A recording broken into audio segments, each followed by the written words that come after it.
Right. We have got a super duper day night with lots of different time zones. So we have got up in my left-hand corner the amazing Bryce from Esoteric Atlanta. Hi, Bryce. Second time I've been lucky enough to be on with Bryce today. And then down in my left-hand corner, we've got Medina, who is in Australia. So it's Tuesday morning for you. And then also in Australia, we've got my dear friend David Cowan as well, but at different time zones. We've got 4 different time zones tonight. So it took some organizing. How are you doing, all of you? Great. Yeah. Well, thank you. It's very early for you. Is it 6 o'clock, David? 5. 5 o'clock. That is Yeah, 5 o'clock. That is really dedication for you. So it's 9 o'clock at night for me, 5 o'clock in the afternoon for you. 4. It's I'm the best. I'm at 4 o'clock in the afternoon, so I am great. And then 8 o'clock in the morning for you, Medina. Yes, yeah, which isn't too bad compared to Dave. Okay, you win the award, Dave. You win the award, David. So yeah, what do I get? We get like a box of donuts or something, or you get to talk to us. What more? What more could you want? Perfect. We were going to have a really just good general discussion between friends today, but one of the things that Medina was sent through a really good suggestion that I think is a really good place to start is about tapping into your inner warrior at the time like this. I just thought that was a lovely suggestion, Medina. We all need it, I think, at the minute. We do. What are some of your tips for that? Let's start with Medina. Okay. Well, should I read that piece of amazing writing that just inspires that in us? Shall I do that first just to set the tone? Okay, so this is where I got this inspiration from. The more they lock down, the more my heart opens. The more they say you cannot, the more I say I am and I will. The more fear they bring, the more I will trust. The more they say trust us, the more I will trust my intuition and the divine. The darker they try to make it, the brighter my light shines. The more they try to divide, the more I will stay connected. The more rules they impose, the more sovereign I will be. The more they try to tame me, the wilder I get. The more they threaten, the fiercer my roar. The more they say bow to me, the stronger I stand. I bow only to love. I am a free bird. And that's a piece of writing by Rosanna Devi. And I just love that because it just is the energy that's coming at us at the moment is this, an energy to suppress and control and so our reaction to that equal and opposite reaction is to stand stronger and to really empower ourselves and to claim for the first time, truly claim our sovereignty, our ability to stand as free spirits, free beings in a world that no longer aligns with a paradigm, an old paradigm that it's had its day, and now we're ready to just really step into a whole new template. So I think that the warrior for women and sort of like a divine feminine warrior too. You can think about the goddess Kali. She was very fierce, but she was very passionate and strong. And so, there's different types of the divine feminine warrior that we can step into depending on what we're resonating with. And so that's what I'm trying to do. What about you, Bryce? What does sort of tapping into your own inner warrior, what does that bring up for you? Well, these last couple of months, or maybe this last 6 weeks, I've now shifted and realized when this whole thing started, I thought we were just going to have front row seats and eat popcorn and watch the show go down. I didn't realize we were actually the show. Nobody informed me that we were actually on the front line. And that this last 6 weeks, I've realized that. And my joke is, I don't even know how to boil an egg. How am I going to do this? So, but we've talked about that 0 point before, and I think part of being a warrior is dealing with handling the stress of the situation that you're in. And I know in a lot of the episodes I've done with other people, there's a Bible verse in the book of Esther that says, "Perhaps you were born for such a time as this." And I loved that poem, Medina, because it kind of gives that ownership of being allowed, being that permission to go, wait a minute, no, which is part of that sovereignty, which that sovereignty is the base of being that warrior. But when that stress comes, being able to find that 0 point again, to get back to your roots of who you are, so that you can stand in your own divine sovereignty, whether that's divine feminine or divine masculine, whatever that is. And there are different shades of that divine spectrum of where we're going. Kali is that dragon energy that is also associated with the Mother Mary. That I mean, what fiercer energy is there to stand there and watch your child, be killed in front of you, and then pick the body up and walk away with your head held high? Like, that's that dragon fierceness that comes through with Kali as well. So I think back to your question, Catherine, being that warrior, get back into your sovereignty, find that 0 point, and then realize that you're a badass because perhaps you were born for such a time as this. And that's why they're doing everything to us, right? They're scared of us. That's why they do it. They're scared of us. Push back. Just don't consent. So true. So true. What about you, David? Yeah, I have to agree with Bryce, what she first said about the movie and all that thing. I kind of discovered the 17th letter in 2020 for the first time. I didn't really know what it was about, and they kept saying that phrase, just sit, watch the movie or whatever, and enjoy the show. But it's become quite evident that we have to do it. Like, we are active participants in this thing, and the level of compliance that I'm seeing is really it can be quite perturbed recently, because we had a muzzle mandate just before Christmas, and what it's really highlighted is the fact that, and we've known this for so long, like mass non-compliance, but so many people don't know it, and that's the biggest problem. And I think that as a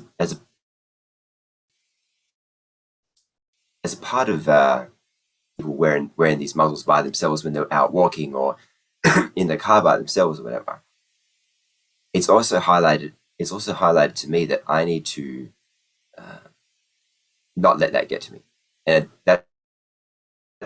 it's two things. It's non-compliance, but it's also being resilient in the fact that you have to be patient with these other people, because if you let that get to you, then I don't know about you guys, but I've just been feeling very kind of not super anxious, but a little bit strange since the new year started, and just wondering, like, when is this ever going to end? But we have to be the ones to do it. And I know that that there are benevolent forces fighting on our behalf, but we have to uphold our end of the bargain, which is the non-compliance part, which seems very simple in the scheme of things, but it's not for some in people. Australia at the moment.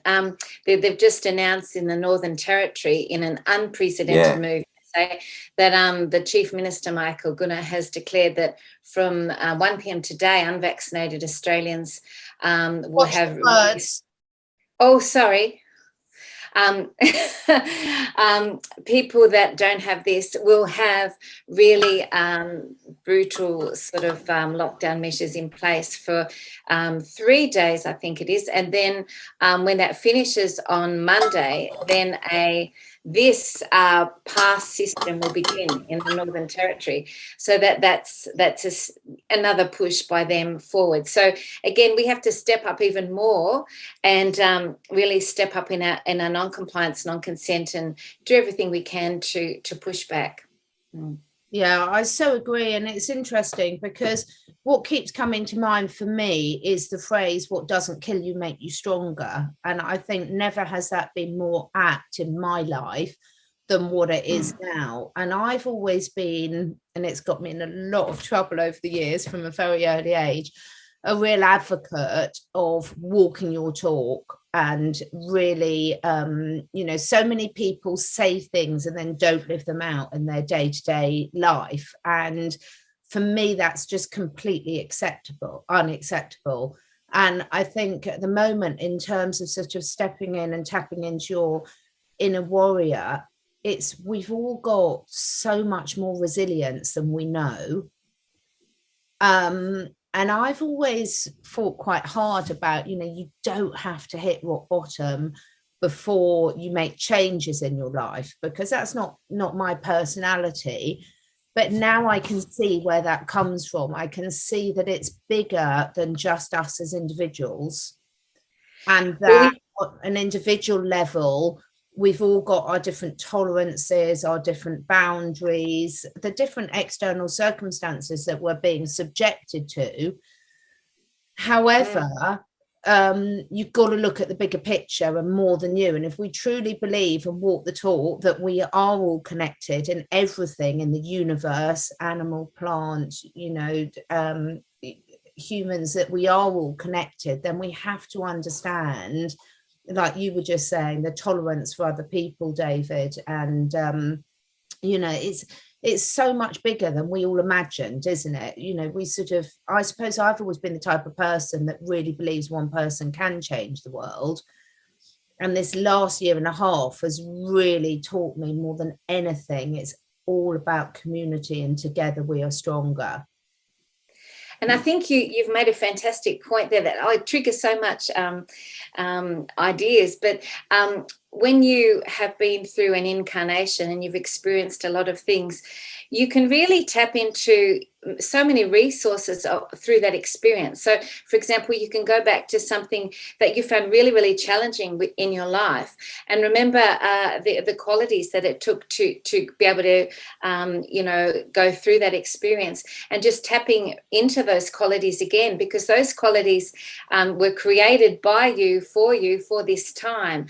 So it's like you can utilize these great gifts that you have experienced through making those things that were really difficult perhaps for you in your life into gifts that you can tap into now. And I think that really is a beautiful way of looking at the challenges that we experience in life, that they're there for the reason. And this time now is like the perfect time to really utilize every resource that we have within us.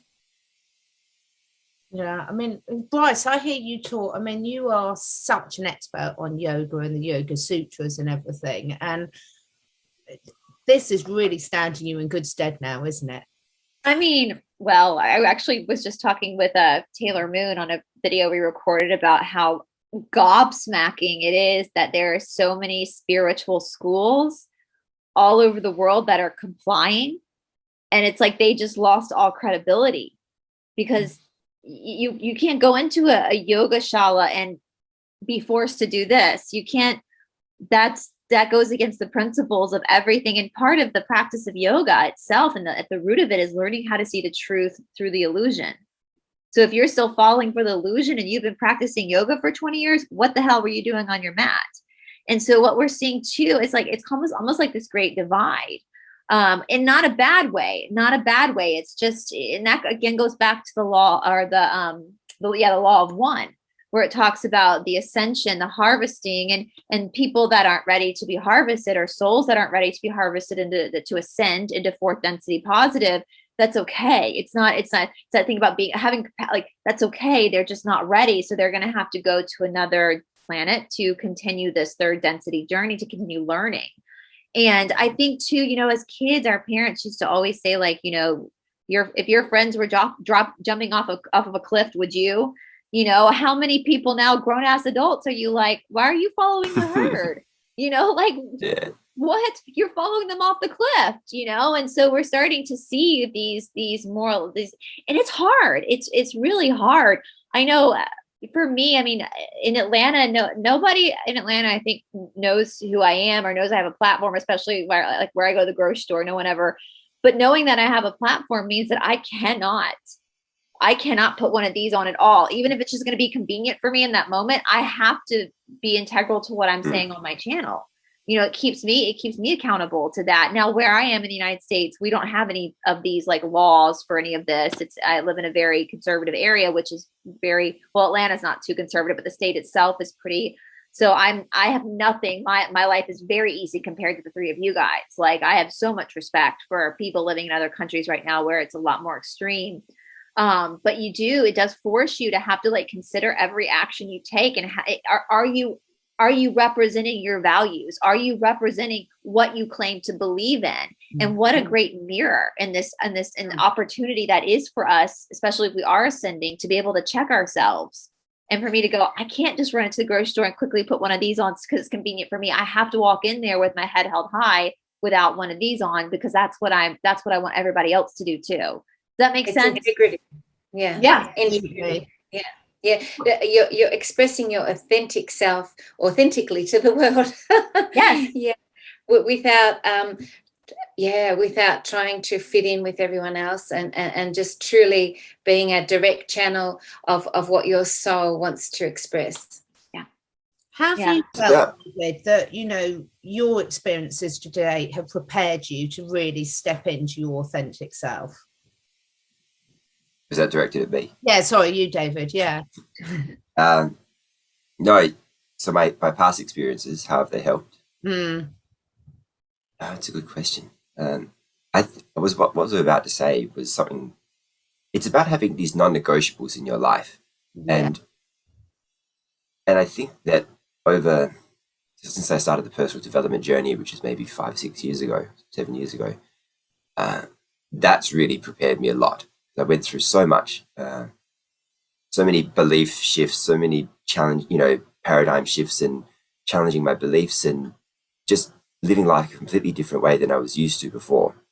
So it prepared me really well for what was to come. And I did a video of this on my channel where I said that, when was it? 2017 was the worst year of my life. And I went through a spiritual awakening, and I had no idea what was happening. And everything was just, I likened it to a roller coaster ride where I went through this, started the ride out in the open during the day, and then I went through this house into like a building, and it was completely pitch black, and then it just dropped, and I had no idea where I was going. It was all over the place, and suddenly I could see this little pinhole of light, and things started to get a little bit better.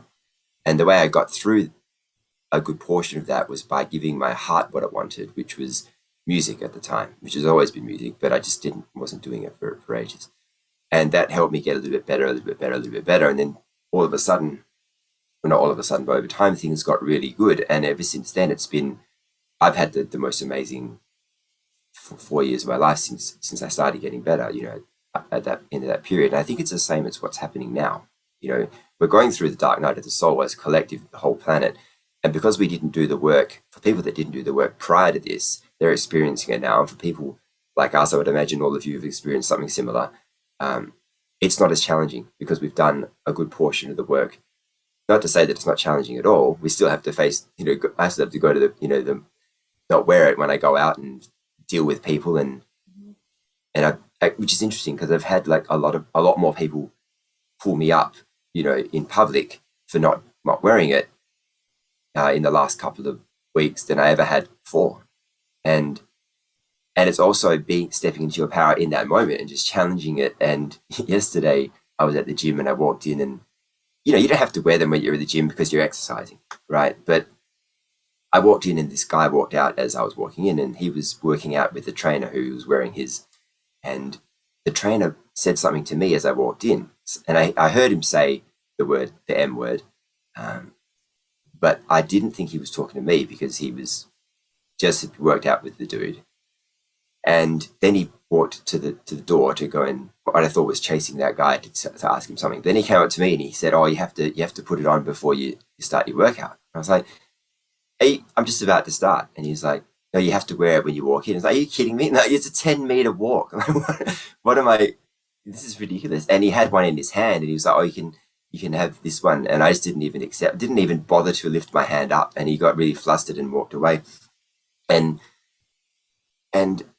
I wasn't intending to be rude, but sometimes you have to be, I don't want to say rude, but you have to challenge the status quo in other ways other than just, pretending you don't listen to them, if you know what I mean. Like you have to. Yeah. Like I flat out told a guy to grow some balls like a few weeks ago because he pulled me up on it. And, I'm not going to say anything to anyone if they don't say anything to me. I'll just go about my business. But if some big dude, because I'm not a tall guy, I'm pretty small guy, but, some big dude thinks he's going to intimidate me and tell me to put my thing on, then I'm gonna tell him what I think. So I just said, "Hey man, grow some balls." And I got really close to him because he was going down the escalator and I was like on the ground level. And I just got really close to him, looked him in the eye, and he started swearing at me and acting like a complete idiot. Everybody was looking at him, and he would look like a fool because there was no one. He wasn't talking to anybody. He was just there yelling at me with his mask on. And you co-created that experience so that you could learn how to. Australian internet's not doing well tonight, is it? No, It's they don't been want really us bad talking. lately. It's Yeah. Really bad lately. Talking. to really stand in now. So I think it's really important to remember that the external comes to us because we are the co-creator and we draw it in so that we can learning what we need to learn. Yeah, we're losing Yeah. Medina. We sort of got most of that, but Do I repeat that? I don't know, I think I'm we- not sure. I think we got it. Can you hear me? Yeah. Yeah. She's 100% right, though. We do co-create everything in our life, but even this madness that we see, happening now and we're experiencing. We've done that because we were too apathetic and didn't do anything about it when we first heard about it, or not enough of us knew about it, or didn't seek out the truth. So it's Yeah. true. Yeah. Swap places now.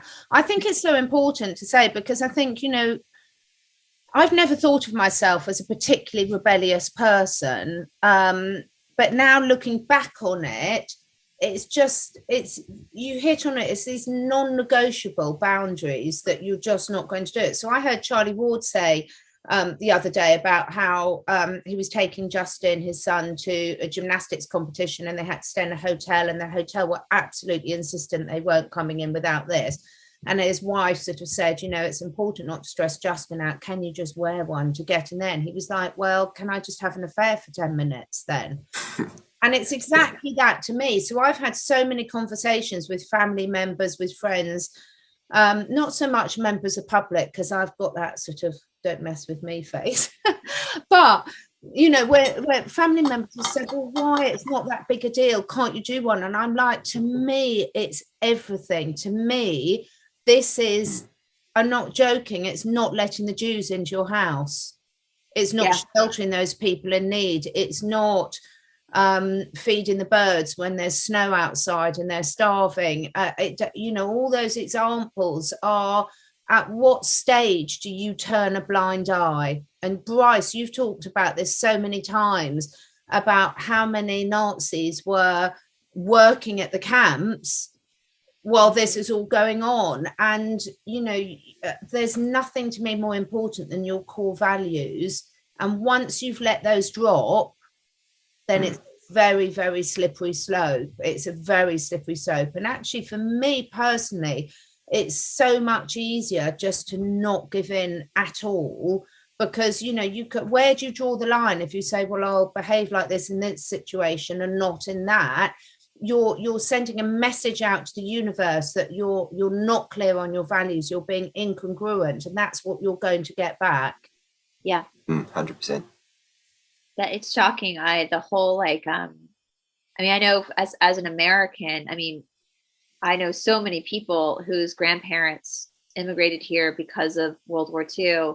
Heard so many stories from people whose grandparents would talk about experiencing that. And the fact that we're not even 100 years out. And it's literally shocking. It's like common sense is not so common. We know that now. It's like the whole gem thing where you literally walk like it's common sense, dude. Like it's not even, it's like, and the fact that people are so easy, it's so easy to be, the good German and how did we learn nothing? I know none of us were alive for that, but there's still people in our lives that experience the ramifications from that. And it's the Nuremberg trial, the original ones, all that information is out there. That wasn't that long ago, historically. It's unbelievable. That's shocking. It's really shocking how many people I see. I think, the desensitization that is on society has really primed us for this sort of behavior. So, I'm completely shocked. Obviously, everyone knows how passionate I am about animals, but I can't believe this argument. This will get me into a lot of trouble, but I really don't care. When people say, well, I love animals and I eat ethical meat because, it's grass raised, it's had a happy life. And I'm like, well, fine, give me your children. They've had a really lovely, happy, free range organic life, your children. Now I'm going to get their whole class and line them up and send them in one by one to the slaughterhouse. But they've had a free range organic life, so it's fine. Now, I know that's a bit of an extreme example in some respects, but is it? I won't mention too much, but Bryce did a really brilliant interview with a whistleblower that's on your Rumble account. And she was talking about the most horrific animal experiments that go on in the medical industry. But how many people don't look at where their makeup comes from, that don't look at where their shampoo comes from, that do things like this? What type of species thinks it's okay? We've all seen the Anthony Fauci pictures of the awful animal experiments, but how many people actually condone that? Because I'm sorry, I think in this day and age, everyone knows that this type of thing goes on. And with every purchasing decision that we're making, we're either making a conscious decision to support that behavior or not. So when we look at all of us, and of course I've made loads of mistakes in that mistakes. I mean, I can't believe I had a pair of Ugg boots, which I absolutely loved. I mean, and then when I found out the welfare standards of the Ugg boots, I was just beyond horrified, and I just slapped myself and thought, what was I thinking? So we all make mistakes, and we do learn through those mistakes, hopefully. But do you think the way that our society, the consumerism, the way we've been run is just so primed us to what's the word I'm looking for? Desensitize us all so much that these things become the norm? 100%. Sure. Yeah. I was talking to a dude yesterday who I signed this petition, and it was about the bear bile industry in Vietnam. And I know there's a few other countries that do it. But the guy called me yesterday and he said, we started talking about it. I said, what kind of education has been done for the people who are in that industry and who are perpetuating this cruel industry? What kind of education do you have in place for those people, to kind of let them see that there's another way, perhaps an alternative, a substitute for the drug or whatever it is they think they get from the thing, and not just that, but another way to earn money. And he goes, oh, it's a very touchy subject. And I said, yeah, no doubt it is. He goes, because a lot of people, it's a cultural thing. And I said, yeah, but at the core of that, it's a belief system. Where did this belief system start? And that's the same with everything. Like what you said, Catherine, we are desensitized, and we kind of, people are very strange. They think because something's been done for a certain period of time that it's okay, no matter what it is. And that can be said for everything. It doesn't matter what it is. If it's been done for 50 years, 100 years, 200 years, whatever, people go, oh, okay, it's always been that way, and maybe even not even that long, and you have to kind of wonder, like, where these beliefs are planted, and you get to the core of the issue. That's where it is. And I think that in many ways, and that's why I've always said, like, yeah, we are headed for this new earth and everything, but to undo all the negative programming that we've all experienced for God knows how long, it's going to take generations, And right now, I think we're kind of purging. Like it's showing us the situation that we're in has kind of given us a chance to start. For those of us, obviously, who want to work on ourselves, is giving us a chance to consider these things. And especially in the Western world, I mean, all of us live in like modern societies where it's so easy to get everything we need. It's not a struggle for anything. I mean, how many bottles of lotion do I have laying around my house right now? Like, it's so easy. And but for us, that puts us in a situation where we don't pay attention to and it's making us have to kind of reconsider that. And we know, with the capitulation of companies, we know that we're going to see some of these companies fall, and to be able to have to then deal with that and relearn what our ancestors knew and how they lived, and find that pureness again to what we use and what we utilize. And So I think you've opened up a really broader picture, Catherine, because it goes so much, the tentacles reach so much wider than just whether you're wearing one of these or not. You know, it goes deeper into everything that we have in our society. So we got a lot of I work guess ahead of us.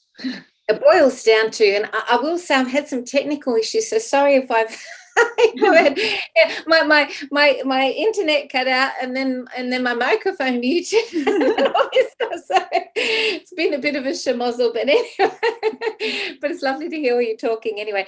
So I was just going to say, you know, we've had everything at our fingertips that we can access, but you know, what do we actually really need, you know, to live a simple, basic life? You know, that's a really strong spiritual precept to be able to just be happy with simple things, with the basic things. And I think that the more we need and the more we want, the less connected we are within, and the less spiritually and connected to the divine we are as well, because we're trying to access you know, joy and happiness through external things, which ultimately will never give us those qualities that we're trying to seek. Yeah, it's so true. And it is such a deep thing. And it's just like, you know, we've got a lot of relearning to do. And that for me is really, really exciting, because when I look around, you know, I live in a very affluent area, but a lot of people are not happy. Yeah. And I've also been lucky enough to travel to some very, very poor areas. And it's a real cliche, but it was really true. And the people were a lot happier. Now, I'm not saying it's as black and white as that. Of course, there's 50 shades of grey in between. Won't get into that one. But it is a really, really important thing. I mean, you know, someone sent me an email today and it really hit home. I can't remember the lady's name, but it was like, why is everyone talking about America, Europe, Australasia? Why is no one talking about China, about most of Africa and things like this? And I thought it's a really good point. And I thought, you know, how many things have I bought over the last 5 years that are made in China? Probably loads, without giving it much due care and attention, because it was cheaper and it was easily accessible. And yet, look at, we're now complaining because we're moving into a world where we're being treated like the Chinese have been treated forever. And I was just, and it's so complex, isn't it? And I think what's really lovely is these questions, we can't ignore them anymore, can we? No. It's interesting. There's a nail salon here close to where I live in Atlanta. And of course, Atlanta is a big city, 6 million people. So there's loads of nail salons. But the family that owns this salon, they're Vietnamese and they're refugees. And it turns out throughout this whole fiasco that they were big Mr. T supporters here in the United States, because they know what it's like to live in the opposite of freedom, to live. So there were huge Mr. T supporters. Now, again, Georgia is a very conservative state, but Atlanta is very liberal. So bless them for being very vocal in that situation. But as all this stuff has happened, and again, here in Georgia, these are not mandated, but in Atlanta, you still see a lot of the really annoying people pushing, you know, five of them on at one time. And their one nail salon now has become almost like a speakeasy, like from Prohibition, where everyone goes there now and has just a grand old time. But recognizing that and being able to support the people that, you know, have been through the fire of that, have come to another country for freedom, and to be able to continue to support them as your fellow countrymen, and not, you know. But I mean, my best friend, his parents, he lives in Canada, but his parents were refugees from Vietnam. And you're right, we do buy the cheap, easy stuff that, I mean, here in America, everything's like made, you turn it over, everything's made in China. But then, yeah, how are they living? Because they have been going through this for way longer than we have. Mm. And I God was bless them. talking to some Eastern European people actually here, and they were saying they'd come from Romania and some others from the same area as well. And they were saying that the lifestyle now in Australia just really reminds them of those days of, you know, communism when they were there. And they said that it was actually better when they were there than when they were here in Australia now. So, you know, they've been able to really identify the patterns and everything that's happening because they've been through that experience, and they can see it really clearly. Whereas for the people that have lived here all their lives in Australia, they haven't had that experience, and so they don't know that they're not identifying the marks that are in you know, the gender that We're They don't losing. want me. They don't want us talking. They don't want us talking. They're just. I have noticed that with the internet in Australia is my internet not working? bad, isn't it? Yeah, it's whenever I talk with Tamara, it's the same thing. There's always Yeah. they really don't want us talking to you guys. They wanted to keep us all separate. We're just saying it keeps cutting out.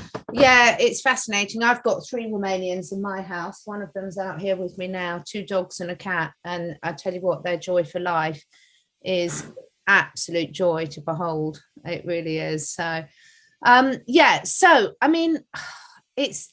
I love these discussions because it's so thought provoking. And in the spiritual world, we talk about gratitude a lot.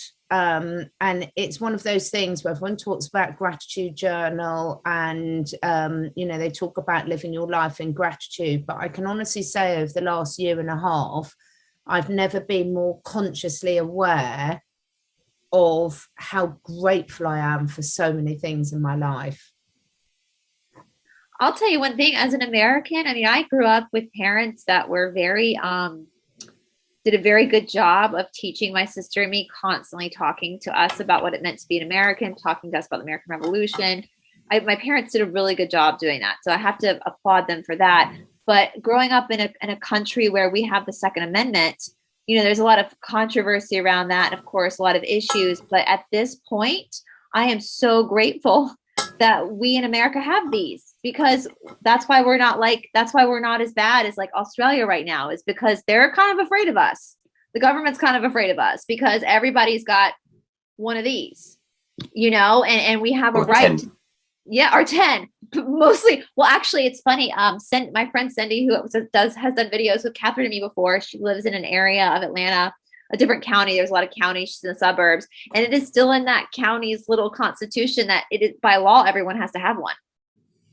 It's still written that by law and I'm seeing other people from other countries are now saying, God, I always thought you Americans were crazy for having these, but now I get it.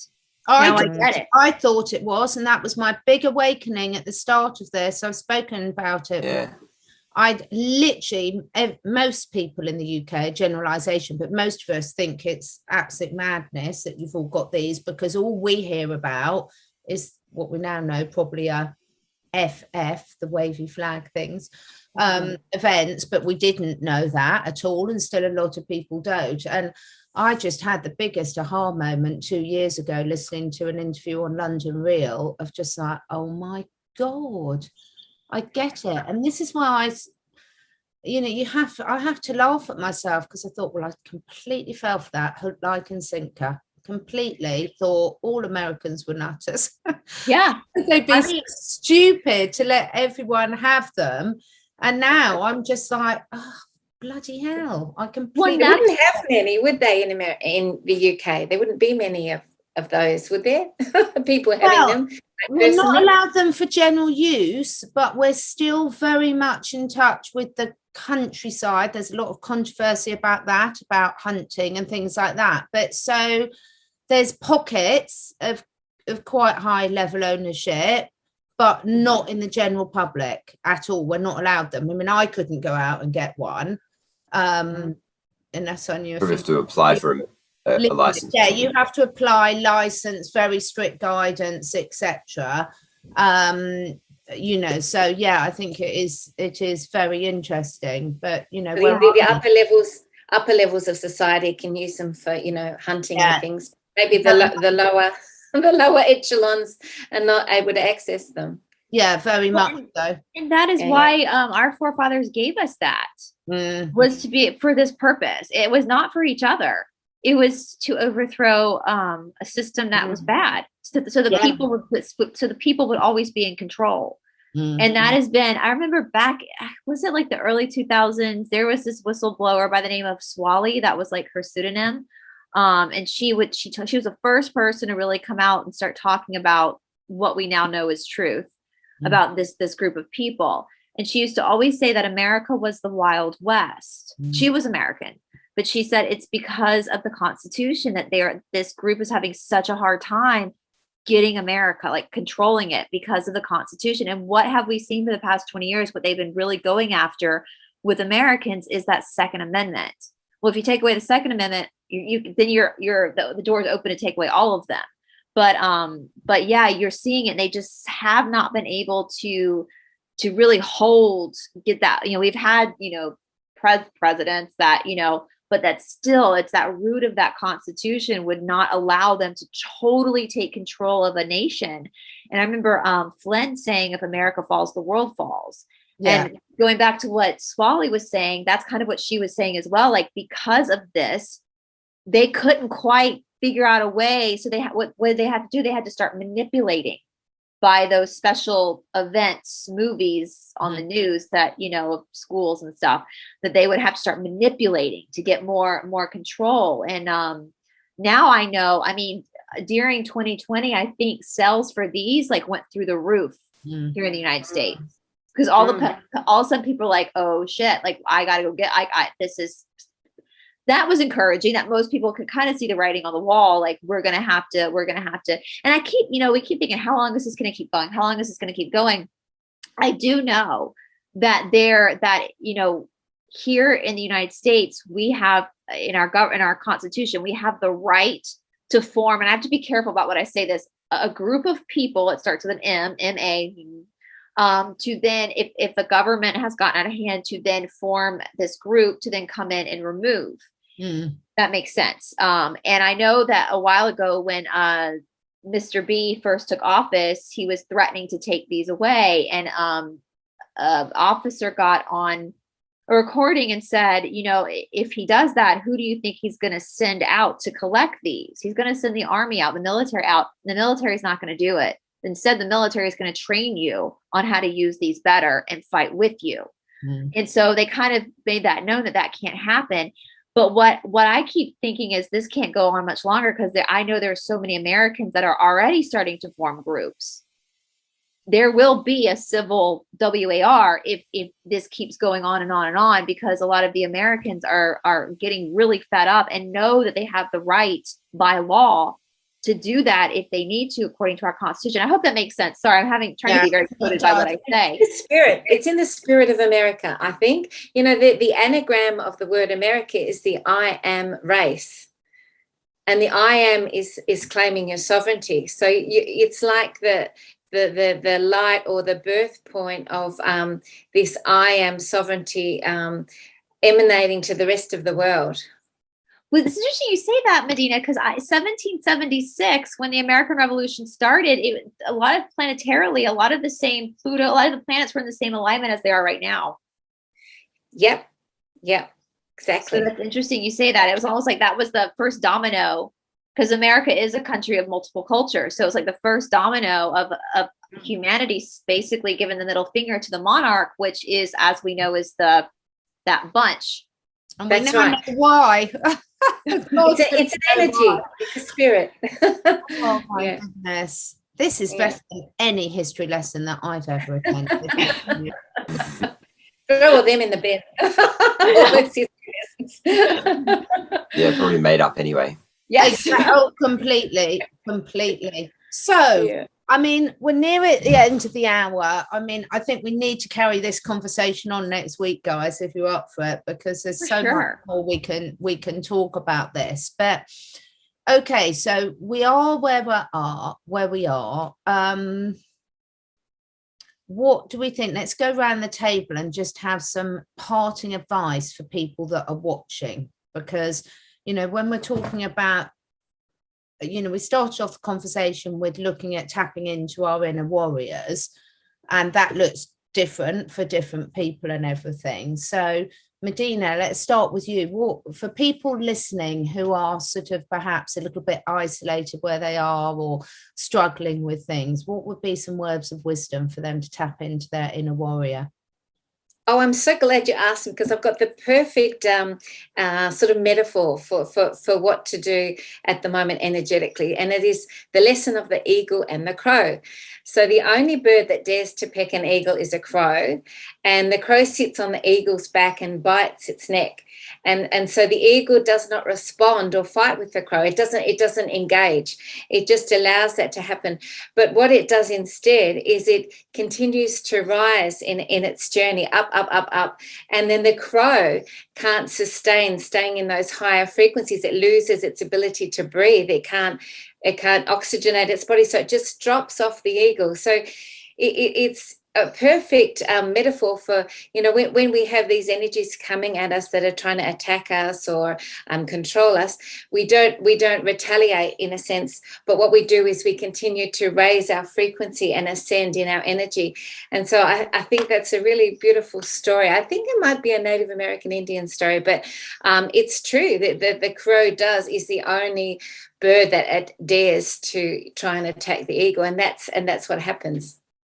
Wow, that's brilliant. What about you, David? Yeah, no, I think raising your frequency is one of the best things that anybody could do. If everybody just, I'd say this kind of maybe not flippantly, but if everybody just raised their frequency, we wouldn't be in this mess at all, ever, right? Because it sounds simple. It sounds so easy, and I guess it kind of is in some ways, but it also isn't very easy in some ways, because it sounds like this one thing that everybody can do, and people that don't understand frequency wouldn't really get it. They'd be like, well, what is it? First of all, what is it? What do I have to do? And second of all, why is that so powerful? And the reason it's so powerful is because when you raise your frequency, you're obviously stepping into the higher emotions, the higher of love, peace, and joy, but you're also letting go of all the other ones, all the fear, shame, and guilt. And fear is the thing that's keeping us here in the first place. So that would really be,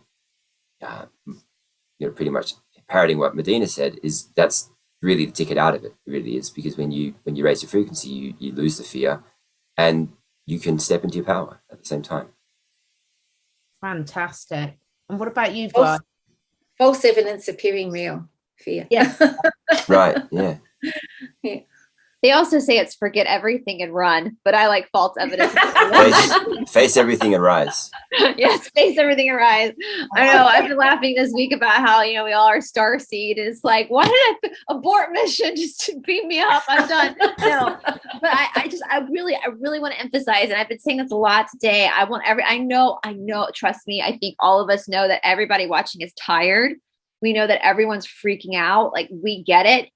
Just because we have YouTube platforms doesn't mean we're not right there with you feeling the same thing. But I really want to remind everybody watching this, perhaps you were born for such a time as this. You are a badass. You are strong. You have a light inside of you, and that's what they want. That is why they're trying to control you, is because they're afraid of you.